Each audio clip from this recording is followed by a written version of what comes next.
আমি আজকে চলে আসলাম ফার্নিচারের দোকানে। তো আমার ঘরের জন্য আমি একটা নতুন জিনিস কিনবো।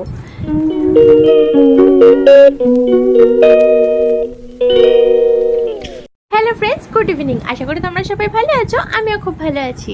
তো আজকে ছোট্ট একটা মিনি ব্লগ নিয়ে তোমাদের সামনে চলে আসলাম। তো দেখো, আমি কিন্তু রেডি হয়ে গেছি, আর আমি এখন চলে যাব ফার্নিচারের দোকানে।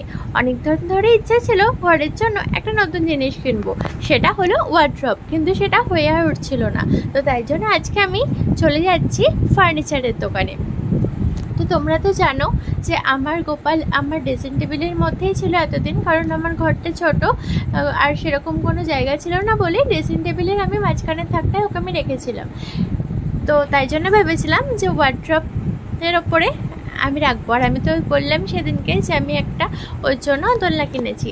তো ঝুলন যাত্রার দিন ওকে আমি ওয়ার্ড্রপের ওপরে দোলনার ওপরে বসাবো। তো তার জন্য দেখো আমি এখানে চলে আসলাম, আর এখানে কিন্তু অনেক রকমের জিনিস ছিল। তো তার মধ্যে আমি একটা চুজ করে নিলাম। তো তোমাদের এখনই বলছি না, বাড়িতে গিয়ে বলছি। তো দেখো আমার তো সব কিছু হয়ে গেছে। তো আমি বাড়িতেও চলে এসেছি, আর একটু পরে আমার ওয়ার্ড্রপও চলে আসবে। তো দেখো আমার ওয়ার্ড্রপ চলে এসেছে। কীরকম হয়েছে বলো তো? এই ডোরেমনটা দেখে খুব ভালো লাগলো, কিউট কিউট লাগলো। আর আমার ছোটোবেলায় ডোরেমন দেখতে খুব ভালো লাগতো।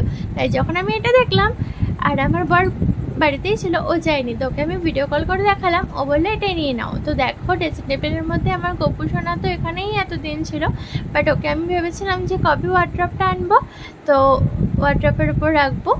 তো আজকে আমার অনেক দিনের একটা স্বপ্ন পূরণ হলো। অনেক ভালো লাগছে, অনেক মজা লাগছে।